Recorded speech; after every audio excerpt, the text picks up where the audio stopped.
വയനാടിന് വേണ്ടത് സുസ്ഥിര വികസനമെന്ന സന്ദേശവുമായി woman chamber of commerce Kerala പിറവി ദിനത്തിൽ കൽപ്പറ്റയിൽ സാരി വാക്കത്തോൺ സംഘടിപ്പിക്കും.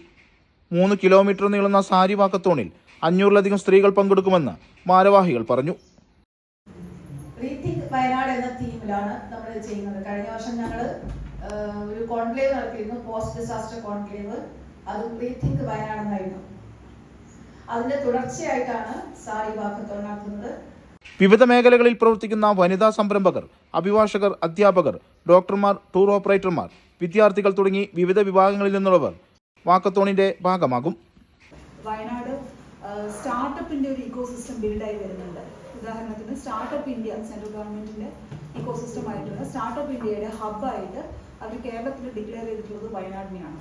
2 മാസം മുമ്പാണ് അതിന്റെ ഡിക്ലറേഷൻ വന്നിട്ടുള്ളത്. കേരള സ്റ്റാർട്ടപ്പ് മിഷൻ ഓൾറെഡി വയനാട്ടിൽ അതിന്റെ ആക്ടിവിറ്റീസ് നടത്തി തുടങ്ങിയിട്ടുണ്ട്.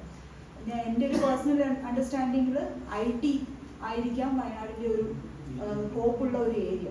പോരാതെ കൃഷിയും ടൂറിസവും ഓൾറെഡി നമ്മുടെ എക്കോണമിനെ ഇവിടെ ഒരുപാട് ഇൻഫ്ലുവൻസ് ചെയ്യുന്ന സെക്ടേഴ്സ് കൂടിയാണ്. പൊതുവെ നമ്മൾ ശ്രദ്ധിച്ചാൽ യങ്സ്റ്റേഴ്സ് വയനാട്ടിൽ നിന്ന് രക്ഷപ്പെടുന്ന ഒരു സീന് കുറച്ച് കാലങ്ങളായിട്ട് കാണുന്നുണ്ട്.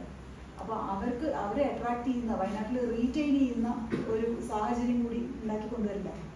അപ്പോൾ അതിനൊക്കെ ഞങ്ങളുടെ സൈഡിൽ നിന്ന്, ഞങ്ങളെല്ലാവരും ഓൺട്രപ്രണേഴ്സാണ്, നമ്മുടെ സൈഡിൽ നിന്ന് ചെയ്യാൻ പറ്റുന്ന കാര്യങ്ങൾ ചെറിയ രീതിയിൽ ഞങ്ങൾ തുടങ്ങി വയ്ക്കാനെങ്കിലും ശ്രമിക്കുകയാണ്. സസ്റ്റൈനബിലിറ്റിക്ക് വലിയ പ്രാധാന്യം ഉള്ളൊരു കാലഘട്ടത്തിലൂടെയാണ് നമ്മൾ പോകുന്നത്. സ്ത്രീ സംരംഭക മേഖലകളിൽ പ്രവർത്തിക്കുന്ന വനിതകളെ ചടങ്ങിൽ ആദരിക്കും. മഹാനഗരങ്ങളിൽ മാത്രം സംഘടിപ്പിക്കുന്ന വാക്കത്തോൺ വയനാട്ടിൽ സംഘടിപ്പിക്കുന്നതിലൂടെ സുസ്ഥിര വികസന സന്ദേശം ദേശീയ തലത്തിലേക്ക് ഉയർത്തുകയാണ് ലക്ഷ്യമെന്നും ഭാരവാഹികൾ പറഞ്ഞു. Woman chamber president Bindu Milton, secretary Sajini Latheesh, joint secretary advocate Sheeba Mathew, treasurer doctor Nisha Bibin, ഡയറക്ടർമാരായ അപർണ വിനോദ്, ഡീന മനോജ് എന്നിവർ വാർത്താസമ്മേളനത്തിൽ പങ്കെടുത്തു.